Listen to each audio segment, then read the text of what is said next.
Halo teman Undercard Vlog, apa kabar? Hari ini gue rencananya pengen ngasih liatin ke teman-teman kondisi terakhir dari Serigala Militia. Jadi emang udah berapa bulan ini tidur di garasi, karena tadi rencananya itu mulai bulan April ya, mobil ini dikembaliin lagi ke bengkel buat di-upgrade tahun ini. Apa aja ada di suspensi, ada di bagian mesin dan lain-lain. Ya tapi karena kondisi kayak gini akhirnya ini mobil tidur lebih lama ya dari schedule awal. Jadi terakhir tuh ini dipakai kalau nggak salah akhir tahun ya, sekitaran Desember. Setelah itu tidur berapa bulan. Tadinya di bulan April ini mobil mestinya dikembaliin lagi ke bengkel Exitos. Yang dikerjain tuh ada misalnya ya, untuk di bagian depan ini buat hydraulic steeringnya. Ini keluaran dari BSR Fabrication ya, made in Kudus nih, wah produk lokal. Tapi emang mau dioptimalin lagi di bagian untuk reservoirnya ya, atau tabung olinya. Selain itu juga kalau kita ngomong di bagian ininya, kingpan-nya ini juga mau dioptimalin lagi supaya dia itu beloknya bisa lebih maksimal lagi teman-teman.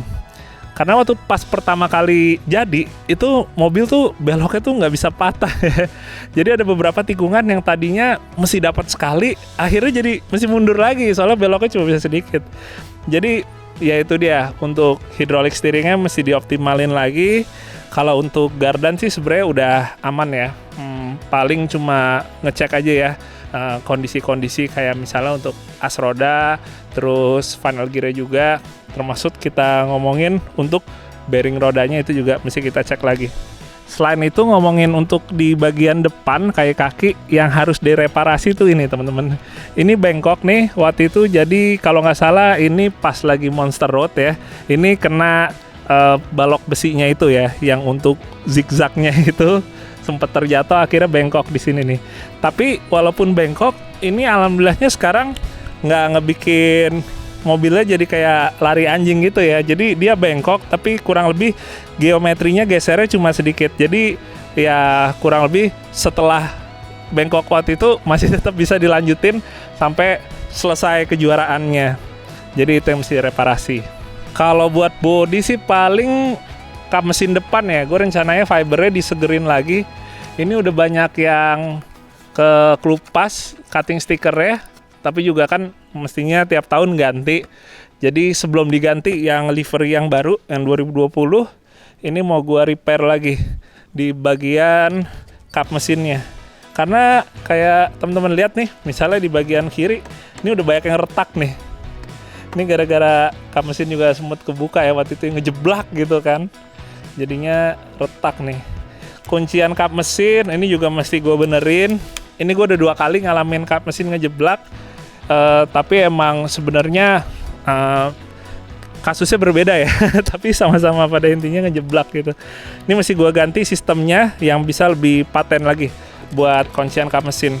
Jadi ya itu dia. Sekarang sih sementara dipakein ini dulu ya. Apa namanya? Ratchet ya, tie down supaya kunci aja kap mesinnya, nggak ngebuka. Kalau buat panel-panel bodinya sih masih aman teman-teman. Kondisinya juga nggak ada yang penyok. Itu dia, paling cuma ganti liverynya aja kan.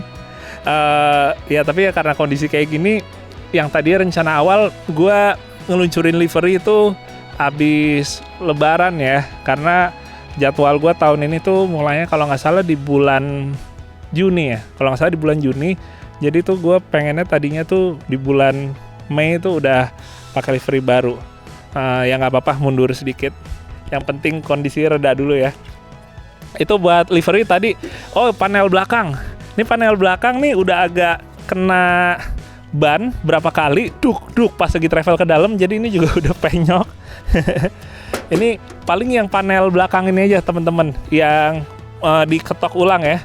Ketok ulang baik yang sebelah kanan sama yang sebelah kiri juga. Soalnya kalau teman-teman lihat sama sih, yang sebelah kiri itu udah keriting. Ini udah pada keriting semua. Ini akan kita ganti.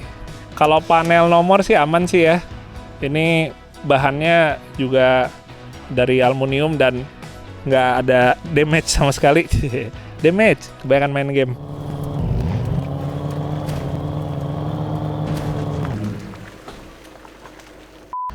Terus kalau buat aksesoris sih misalnya kayak lampu ya, buat lampu penerangannya sih ini sih udah aman sih teman-teman. Gue udah puas banget.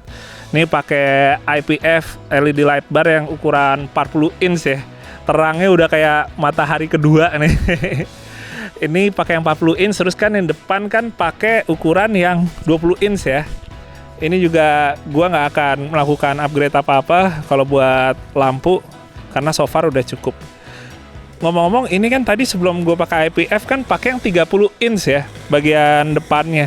Tapi yang 30 inch malah jatuhnya aneh ya, kayak offset gitu, terlalu keluar, terlalu kepanjangan gitu. Ternyata pas pakai 20 inch nih yang IPF, wah ini nih baru pas nih. Ngeliatnya juga lebih manis gitu. Apalagi yang gue suka ada ininya ya, ada guardnya dia supaya ngelindungin bagian kaca lampunya. Sekarang kalau kita ngomongin untuk yang upgrade-nya nih, sebenarnya rencana gue ya teman-teman, yang gue upgrade itu pertama adalah untuk di bagian suspensi. Jadi suspensinya itu, ini kan tiap titik itu ada dua ya, ada yang coil over, sama satu lagi ada yang bypass nih yang sebelahnya. Ini sebenarnya setup kalau dua gini, kalau untuk kompetisi adventure tuh berlebih ya, terlalu over spec. Kalau pakai coil over aja satu tuh udah cukup tiap titik roda. Ini settingan masih speed off road, jadi ada coil over shock satu sama satu lagi bypass. Jadi rencananya nanti emang mau di take out satu, terus tinggal di set ulang buat yang coil over. Terus berikutnya mau gue upgrade mesin. Jadi buat mesin itu sekarang kan masih pakai yang 4000 cc. Ini mesinnya bukan yang gue pakai buat speed off road ya teman-teman. Dulu kan gue sempat pakai speed off road Serigala Militia, tapi itu mesinnya yang 4500 cc. Kalau ini yang 4000 cc standar ya, pakai ECU-nya juga ECU standar, bukan stand alone gitu. Dan ini nggak ada piggyback, jadi benar-benar full standar untuk mesin. Rencananya akan gue naikin jadi 4500 cc. Cuma 4500 cc sebenarnya nggak terlalu yang mahal banget, yang aftermarket, yang branded. Jadi gue pakainya kalau orang bilang tuh poor man stroker ya, alias stroker yang diambil dari barang-barang bekas juga, yaitu pakai kerek ACJ yang 12 bandul ya, gue pengennya karena torsinya lebih padat.